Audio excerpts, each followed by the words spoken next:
નમસ્કાર દર્શક મિત્રો, હું છું અર્પિતા પટેલ. આપ જોઈ રહ્યા છો પબ્લિક ઇન્ડિયા ન્યૂઝ ગુજરાતી. સમાચાર મળી રહ્યા છે દાહોદ જિલ્લાથી.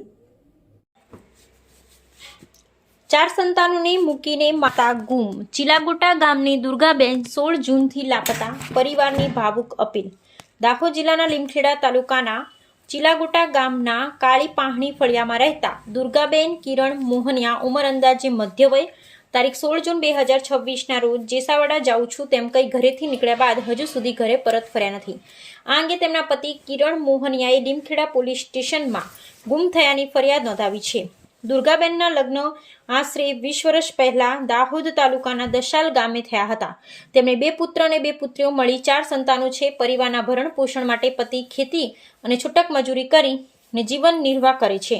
કુટુંબીજનોએ મીડિયાને જણાવ્યું છે કે દુર્ગાબેન અગાઉ પણ ક્યારેક રિસાઈ ઘરેથી જતા રહેતા હતા, પરંતુ આ વખતે ઘણા દિવસો વીતી ગયા હોવા છતાં તેમનો કોઈ પત્તો લાગ્યો નથી. પરિવાર ચિંતામાં મુકાયો છે. મીડિયા સમક્ષ પરિવાર ભારે હૈયું ભાવુક અપીલ કરતા જણાવાયું કે અમારા 4 સંતાનો પોતાની માતાની રાહ જોઈ રહ્યા છે. દુર્ગાબેન ગમે ત્યાં હોય, પરંતુ બાળકોના ભવિષ્ય અને લાગણીઓને ધ્યાનમાં રાખી ઘરે પરત ફરે. પરિવારે જાહેર કર્યું છે કે દુર્ગાબેન વિશે કોઈ પણ વ્યક્તિને કોઈ માહિતી મળે અથવા તેઓ ક્યાંય દેખાય તો જાણ કરનારને ₹20,000નું ઇનામ આપવામાં આવશે. પરિવાર અને પોલીસ દ્વારા લોકો પાસે દુર્ગાબેનને શોધવામાં સહયોગ આપવા અપીલ કરવામાં આવી છે. પબ્લિક ઇન્ડિયા ન્યૂઝ જસુભાઈ ગણાવા અને અમે સત્યની સાથે.